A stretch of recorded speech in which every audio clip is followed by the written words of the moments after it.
From experience with other businesses, having that control of the final product is paramount, especially with such complex products. If you take it to the extreme level, someone's life depends on it, really.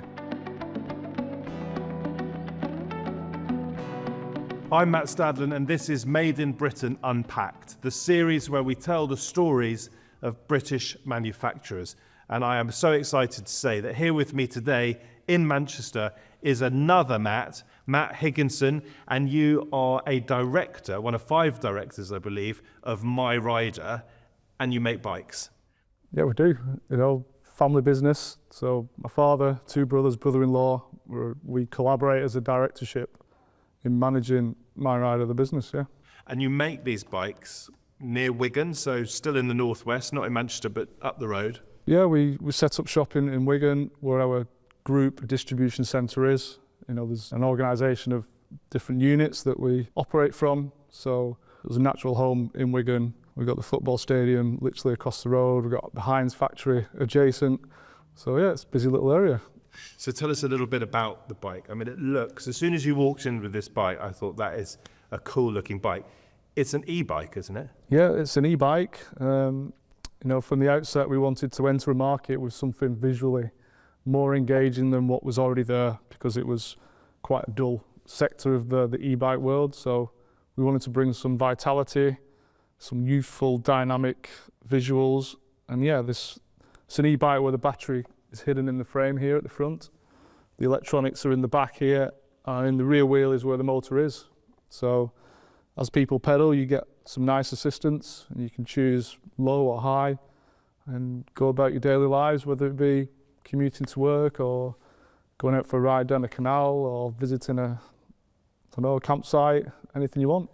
Matt, will you just show us how you fold the bike up? Yeah, let's go for it. So there's a lever there, it releases the handlebars, but then there's just a central latch, and then fold it around like this. And you make, what, a couple of thousand of these a year, roughly? Yeah, that's realistically where it's balancing out at the moment. We had higher sales during COVID. The cycle industry had a huge boom in that period of 2020, 2021. And we've kind of built the brand with that, extra help from the government. And we're sitting here in 5 years' time as one of the leaders in our sector from literally nothing. You have a history in biking yourself because you were the British BMX champion, or British BMX champion for what, under 11s, under 12s, something like that? Yeah, so I started BMX when I was 4 and got to a good standard, obviously. And every year there's the finals of your age group. So I think when I was 11 and 12, I won it back to back. And retired at 14 as it was a little bit too dangerous and took up football instead. So yeah, I've got an affinity with bikes. I like road cycling now, but there's other, colleagues who are, very into cycling. What's it like being in a family business?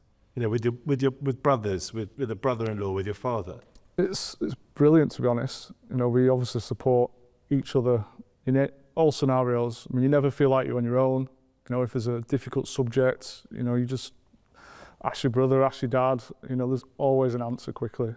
It's been a project from the very start of putting all our sort of personalities as well into the bike. We've got influence on every part. Every part's sampled, tested. We wanted to make this bike really fun, really easy to use and appealing. And just the way the power's delivered even, we've got full control over those electronics. So ultimately, a complete random jumps on this bike and that smile comes across instantly. And they fall in love with the bike, the brand, the family history. So it all comes together nicely. And being a British manufacturer, that is intrinsic to what you do, is it? Being local, being able to have some degree of control? Yeah, you've hit the nail on the head with the control. I mean, from experience with other businesses, having that control of the final product is paramount, especially with such complex products. And, if you take it to the extreme level, someone's life depends on it, really. If you're on the road, riding down a hill, this bike has to be built properly. All the parts have to pass testing and certification. With one mechanic building the bike from start to finish and putting his his sticker on the bike. You know, we know when that's ridden in the workshop on the test track we sign it off as that's fully built, safe, and we'll package it really well, get it to the customer. So Made in Britain, being part of Made in Britain, that matters to you? It's fundamental, and I think we've not been members that long because we're only 5 years old, but you know, I can give you an example of, you know, we're looking to export, and you know, another member company who's quite close to us in Barnoldswick called Hope Bikes, they manufacture parts. We've bought from them as a supplier, but we've also tapped into their experience with exporting. So you know, they've given us some help and advice and tips and pitfalls and things like that. So you know, that's been helpful as well. Is it incredibly hard work? Building a brand from scratch is definitely. We've had the luxury of being able to fast track that with, you know, the backing of all the other resource we already have.